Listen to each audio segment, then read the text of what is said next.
Jūs esate Dievo vaikai ir tai yra jūsų gyvenimo forma.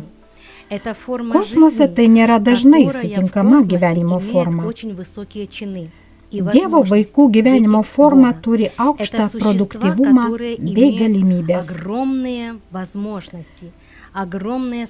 Tai asmenybės turinčios aukščiausias būsenas bei tiesioginę prieigą prie aukščiausios sąmonės. Jei jūs pradedate eiti dvasinio vystymosi keliu, tokiu atveju serofimai saugotojai, dvasinės asmenybės, tarpinės kosminės realybės esybės bei likimo korpusas padeda atverti jūsų dievišką potencialą. Ir jūs galite ištrūkti iš šios matricos. Beje, viena iš jūsų užduočių ir yra ištrūkti iš matricos. Kiekvienas iš jūsų turite valią, įsitikinimą, labai stiprų jėgos lauką ir jūs galite semtis energijos iš tyro šaltinio. Ir jums nereikia ieškoti stiprybės vietų, jūs patys esate stiprybės vieta. Ko jums reikia?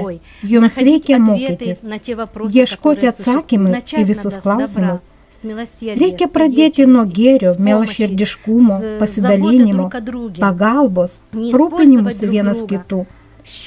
Neišnaudoti, reikia pradėti nuo sąžiningumo bei taurumo. Pažiūrėkite, kas dabar vyksta. Visos puolimo būsenos yra, kaip jūs sakote, trende. Jos tapo gyvenimo norma ir jūs jas pripažįstate. Melas, agresija, neapykanta, baimė yra gyvenimo norma. Net kalbėdami telefonu jūs kalbate apie baimę, apie situacijas surištas su baime, kuri tapo gyvenimo norma. Kaipgi ši planeta gali kvėpuoti ir pražysti, jei melas, apgaulė, baimė tapo norma? Ir tai nėra gėdinga. Blogiau ir būti negali. Tai pati didžiausia puolimo ir žmogiškos moralės nebuvimo būsena. Visiškas moralės nebuvimas, visiškas degradavimas. Kol jūs neišeisite iš degradavimo ir nepradėsite tarnauti gėriui ir meiliai,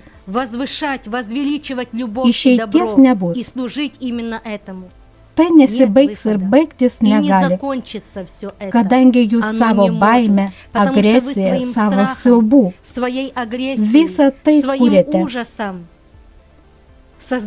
Jūs leidžiate tam egzistuoti ir tam tęstis. Aš jums galiu įrodyti ir paaiškinti, kodėl tai vyksta. Ar žinote tokį posakį, ten, kur jūsų mintis, ten esate jūs? Tai, apie ką galvojate, dar labiau sustiprina tą negatyvų procesą, bei jį papildo.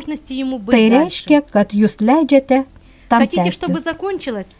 Jei norite, kad šis procesas pasibaigtų, nustokite galvoti negatyviai. Pradėkite galvoti, kad viskas pasibaigė, viskas nuostabu, gyvenimas tęsiasi, žmonės tapo gerais ir tyrais. Atėjo tie, kas atgaivino dvasingumą, pasaulį, gėrį bei mielaširdiškumą. Būtent geri žmonės viską atstato bei kūrė evoliucijos procesus. Pradėkite teigiamai apie tai galvoti. Tokiu būdu subtilioje plotmėje jūs pakeisite realybę. Kuomet tai pakeisite subtilioje, viskas pasikeis ir fizinėje plotmėje. Viskas prasideda nuo jūsų, o tada išsipildo ir Dievo valia, kad pasaulis dovanotų savo tobulumą. Būkite tobulais, kaip pats Dievas, Tėvas kūrėjas. Jūsų gyvenimas bei šios planetos likimas yra jūsų rankose. Dvasinės asmenybės kiekvieną minutę bei sekundę jums padeda. Tebūnie taip.